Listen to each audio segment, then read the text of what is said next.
Hi friends, அனைவருக்கும் வணக்கம். இது என்னென்னா பால் சப்பாத்தி. இந்த சப்பாத்தி எப்படி செய்கிறதுன்னு பார்க்கலாமா? இதுக்கு நம்மக்கிட்ட சப்பாத்தி இருந்தது, காலையில் செஞ்சது மீதம் இருந்ததாக கூட எடுத்துக்கலாம். நான் இது வந்து ஃப்ரெஷ்ஷாக ஈவினிங் ஸ்நாக்ஸு பசங்களுக்காக செஞ்சது. 2 சப்பாத்தி இருந்தது, அதை வந்து ஒரு பவுலில் சின்ன சின்னதாக பிச்சு போட்டுக்கிட்டேன். இது இப்படி சாப்பிடும்போது ரொம்ப சூப்பர் டேஸ்ட்டாக இருக்கும்.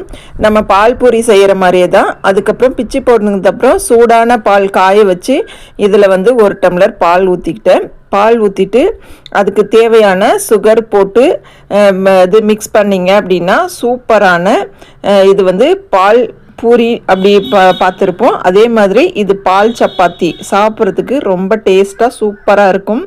உங்கள் வீட்டில் சப்பாத்தி செய்யும்போது இப்படி ஒரு டைம் செஞ்சு பாருங்கள். சுவையும் டேஸ்ட்டும் சூப்பராக இருக்கும். அது குட்டீஸ்க்கு வந்து ரொம்பவே பிடிக்கும். இது வந்து ஒரு ஹெல்த்தியான ஃபுட் அப்படின்னு கூட சொல்லலாம். பால் இருக்கிற பசங்களுக்கு இந்த மாதிரி செஞ்சு கொடுத்தீங்க அப்படின்னா சூப்பராக இருக்கும். ஒரு டைம் செஞ்சு பார்த்துட்டு எப்படி இருக்குன்னு மறக்காமல் கமெண்ட்ஸ் பாக்ஸில் சொல்லுங்கள். இந்த வீடியோ பிடிச்சிருந்தது அப்படின்னா ஒரு லைக் கொடுங்க. நம்ம சேனலை சப்ஸ்கிரைப் பண்ணி சப்போர்ட் பண்ணுங்கள். தேங்க்யூ ஃபார் வாட்சிங். நன்றி, வணக்கம்.